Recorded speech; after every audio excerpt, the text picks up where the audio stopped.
E mōhiotia ana te ākau koura mō ana onepu, paparehia huhua me ngā mahi hianga o te pō.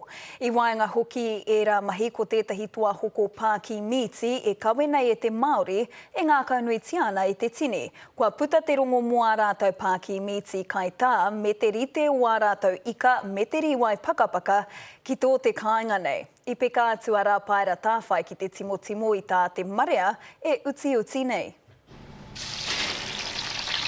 Tāpiri atu te hinu hihi me te tō wera.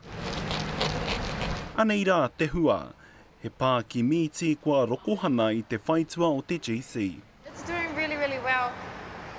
Each shop is run exactly the same and it is run by me and my husband. Tūtaki mai ki a Nadine Steedman, he wahine no roto mai o Ohine Mutu i Rotorua, ko ia me tōna hoa tāne nā rangatira o Burger Bro. Hello. Hello. Can I please get one mother burger? He toa o rangaranga ki a Hitrairia, engari ko tōna inua mea ana kai i toko ake i te kāina. The fish and chips that we've had over here in the past we haven't really enjoyed. And there is just a difference of the fish and chips back home and over here. So we do what we call the New Zealand style fish and chips and everyone absolutely loves it. And our burgers are a lot they're really hearty. Yep. Polynesians love to eat hearty food.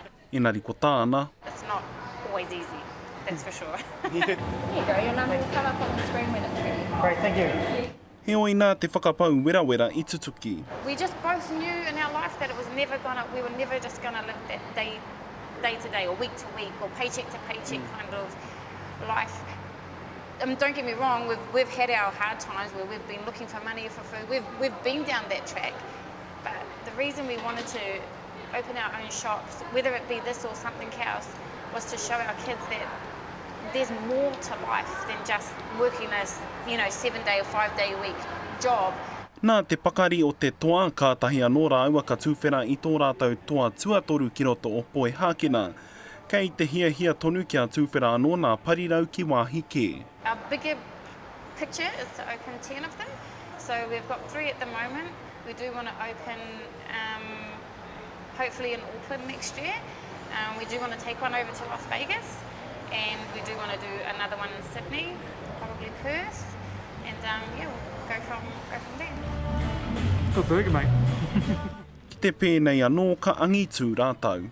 Are the shops like a little touch of home for your family? Or? Yeah, they are a little bit. Like we play some, some Kiwi music, some Maori music, and it's really, really nice. Yeah, it is a little bit touch of home. Kaua e maharahara koutou o te kāinga, hei te tau e tū mai nei pea tū ai tēnei toa ki roto o Tāmaki Makaurau.